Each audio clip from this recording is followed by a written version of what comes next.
Sports Professor Rick Horrow inside the $1.3 trillion business of sports. You're on the record.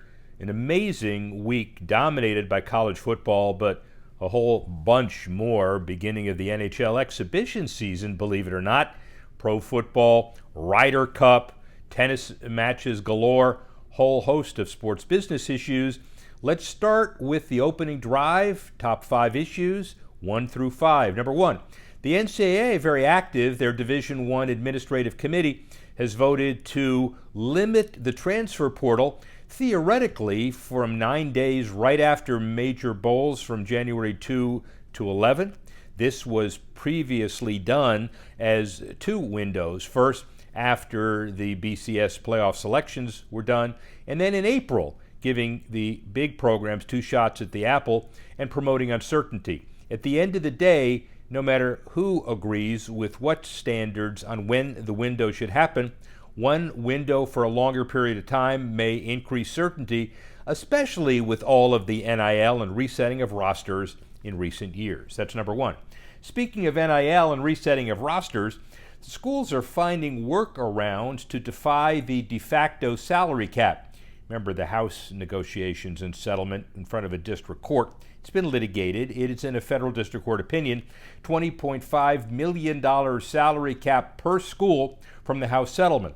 That doesn't mean that athletic departments can't provide additional dollars through their respective consolidated entities, through their cooperatives, but also tying corporations into larger NIL deals. Just what Penn State has been doing with Adidas, as well as Tennessee.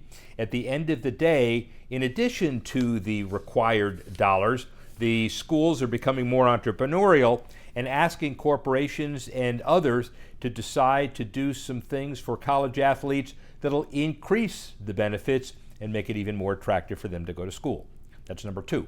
Number 3, Bay FC, the women's soccer team, breaks ground on a Treasure Island Sports Performance Center, including 3 training facilities, specialized facilities for players, 8.5 acres. Those of you on the West Coast know how dynamic and how coveted Treasure Island is, halfway between Oakland and San Francisco. The team wants to become more important on the San Francisco side of the bay. Yet at the end of the day, they play at PayPal Park in San Jose, but they may start a new stadium process in Treasure Island as well. Redevelopment efforts, Performance Center, part of a larger development opportunity in the San Francisco Treasure Island area. But make no mistake, women's soccer alive and is now so important, they're doing stadiums and becoming anchors on development deals. That's number 3. Number 4, the Premier League has started a NBC Sports Premier League Morning Live starting in Kansas City in their Power and Light District.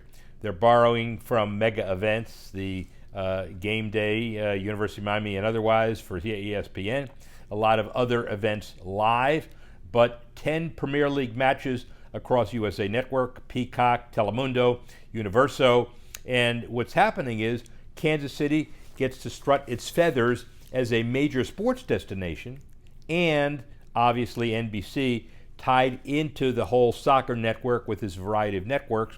The country gets ready with these 10 matches all over the country for the World Cup in 2026.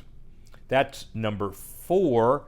Number 5, NBC again poised to reclaim NBC Monday Leadoff as part of its overall package of games. Roku had it, $10 million fee, seemed to be stepping away. The 11:30 a.m. Sunday exclusive window is part of what NBC has committed to, but it's a bigger deal. They're looking for the $600 million Sunday night baseball, wild card postseason games, and also to replace the ESPN deal as they pulled out. Part of a long-time strategy with the leagues, keep your mainliners in place, bring in the Amazons, the Rokus, the Googles, the DirecTVs, and that brings other bidders in to increase the rights even higher, especially with the newfound rating systems, which count higher numbers than before, maybe baseball will be saved with the higher ratings and rights fees after all. That's number 5. Now let's look at the next 5, the 5 to watch. What are we looking at in the next week or two that's going to be driving the sports business as we go forward? Well, we're starting with something that's kind of strange, but it's happening. Year 3, Major League Table Tennis, MLTT, coming to a convention center near you. 15 weekend events, 90 matches, 10 teams, was 8. 1,000 fans last week. Not a big number with normal standards, but it is for an event that was drawing dozens, and now they're doing a deal with CBS Sports Network as well. The long-term commercial viability of many of these quote-unquote niche sports rests on market sensitivity, avid fans, a venue that makes sense, and a TV deal. Table tennis seems to be something that may be getting traction. That's number 1. Number 2, the Ryder Cup Metro Hub hospitality passes. We're getting ready. I'm heading for Dublin basically right now. This will be a major golf event to be watching over there as we watch the Steelers and the Vikings play their first NFL game in Dublin. But look, there's a lot of excitement, maybe even more, for the Ryder Cup. It'll be interesting to see the dynamics between football and golf. I'll talk about that next week. But today, Bethpage Black and the Metro Club Hospitality almost sold out a month before them.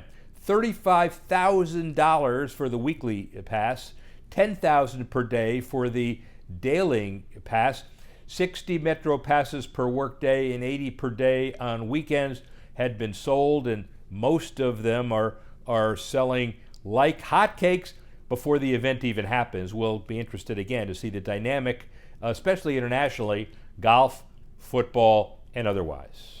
That's number 2. Number 3, Apple confirms they're in discussions with a sequel with Brad Pitt and F1, the sequel. CEO Tim Cook talking about it as well. By the way, the movie grossed $600 million, the largest ever for a sports movie on this planet or any other. And they're talking about the opportunity to do streaming rights for Formula One once ESPN's contract expires. Apple, a win-win. The movie itself, but the message it's sending. Got to watch that. That's number 3. Number 4, La Liga strengthens its M&A strategy with the TikTok renewal and its media hotel deal. Priority partner for producing and distributing La Liga matches. It'll roll out in 28 countries and include first look match clips, fan engagement, relationship with Melia hotels, immersive viewing experiences throughout the world. Bottom line is the Premier League is not the only one that gets the benefits of these mega deals. La Liga and a few others do as well. As number 4. And then number 5 on the charitable front, excited to be part of this effort, by the way, the James Hardy Pro Football Hall of Fame Invitational raised a record $630,000 for charity in its inaugural event, basically unheard of with an inaugural event. Boca Raton Regional Hospital, Habitat for Humanity, Greater Palm Beach County First Tee, Florida Gold Coast, Pro Football Hall of Fame, children's healthcare charities, the Nicholas family, so generous in all of this. The next event, March 2 through 8 at the Old Course at Broken Sound in Boca Raton. 78 PGA Tour champions, professionals, 26 football legends, Hall of Famers. Bottom line is Ken Kennerly and others, dynamic job from his experience at running the Honda Classic and bringing that experience to bear for the James Hardy Invitational, who's the winner, not only the entity that puts it on, but charities all over South Florida. That's number 5. Well, that's it for the show today. I'd like to thank Callie Kazire for putting it together. I'd like to thank all of you for listening and watching. And join us in our post-Dublin, post-Ryder Cup edition next week. Sports Professor Rick Horrow inside the $1.3 trillion business of sports. See you soon.